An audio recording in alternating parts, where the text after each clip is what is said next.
Welcome to the Muslim high school. આજે મુસ્લિમ હાઈસ્કૂલના આંગણે આપણે ધોરણ 9માં અભ્યાસમાં આવતા મધ્યક, મધ્યસ્થ અને બહુલકની વિગત શીખવાના છીએ। મધ્યક, મધ્યસ્થ અને બહુલકનો પ્રેક્ટિકલ દાખલો અત્યારે ગણવાના છીએ। અત્યારે તમારી સામે વિદ્યાર્થીઓ હાથમાં બોર્ડ લઈને ઊભા છે। આ દરેક બોર્ડ પર એક નંબર લખેલો છે। આ નંબર જે લખ્યો છે એ નંબરની ગણતરી પરથી આપણે નક્કી કરવાનું છે કે આ માહિતીનો મધ્યક, મધ્યસ્થ અને બહુલક શું થાય। સૌથી પહેલાં તમે જોઈ શકો છો કે અહીં આપણે બહુલક શોધવા માટે સૌથી વધુ વખત જે નંબર આવતો હોય એને એનો બહુલક કહી છીએ। એટલે અહીં 1 3 વખત આવે છે અને 7 પણ 3 વખત આવે છે।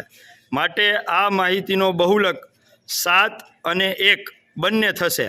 બહુલક એટલે સૌથી વધુ વખત આવતી સંખ્યા અથવા તો અવલોકન। માટે અહીં 7 અને 1 બંને 3 વખત આવતા હોવાથી આ માહિતીનો બહુલક 1 અને 3 થશે। હવે આ માહિતીનો મધ્યસ્થ શોધવા માટે સૌથી પહેલાં આપણે આપેલા અંકોને ચડતા ક્રમમાં ગોઠવીશું। 1 નંબર લખેલા બધા વિદ્યાર્થી પહેલાં આવી જાય। 1 નંબર લખેલા બધા વિદ્યાર્થી સેજ આ બાજુ ખસી જાઓ। એની બાજુમાં 4 નંબર। હવે એના પછી 7 નંબર લખેલા ત્રણેય બાળકો આવી જાય। વચ્ચેથી 21 નંબર નીકળીને છેલ્લે। હવે તમે જોઈ શકો છો કે આ બધા જ અવલોકનોને આપણે ચડતા ક્રમમાં ગોઠવી દીધા। 1 1 1 4 7 7 7 9 19 અને છેલ્લે 21। હવે આ બધા અવલોકનોમાંથી મધ્યસ્થ શોધવા માટે બંને છેડેથી એક એક અવલોકનને આપણે દૂર કરતા જઈએ। 1 નંબર આ તરફથી 21, 1 આ તરફથી 19, 1 આ તરફથી 9, 4 અને આ તરફથી 7। હવે જો વચ્ચે એક જ સંખ્યા વધે તો જે સંખ્યા હોય એ જ એનો મધ્યસ્થ થશે। અહીં આપણી પાસે 2 વખત 7 વધે છે, તો આનો મધ્યસ્થ મેળવવા માટે આ બંનેનો સરવાળો કરી તેને 2 વડે ભાગી નાખવાથી આપણને મધ્યસ્થ મળશે।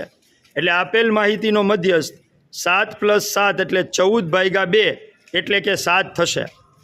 આ રીતે આપણે મધ્યસ્થ પણ સરળતાથી મેળવી શકીએ। બધા મિત્રો હવે જોડાઈ જાઓ 10 એ 10।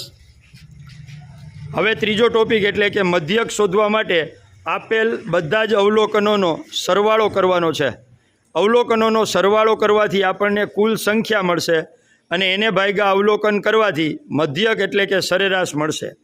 આપણી પાસે જે અવલોકનો છે એમાં 1 + 1 + 1 એટલે 3, 3 ને 4 7, 7 ને 7 14, 14 ને 7 21, 21 ને 7 28, 28 ને 9, 28 ને 9 થશે 37, 37 ને 19 એટલે 37 ને 9 46 ને 10 56, 56 ને 1 57, 57 અને 20 એટલે 77।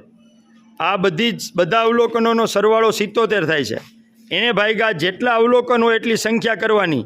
સામે તમે જોઈ શકો છો કે 10 વિદ્યાર્થી છે એટલે 77 ભાગ્યા 10 કરવાથી આપણને 7.7 આ માહિતીનો મધ્યક મળશે।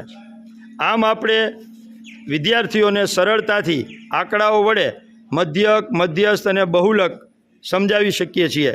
Thank you very much.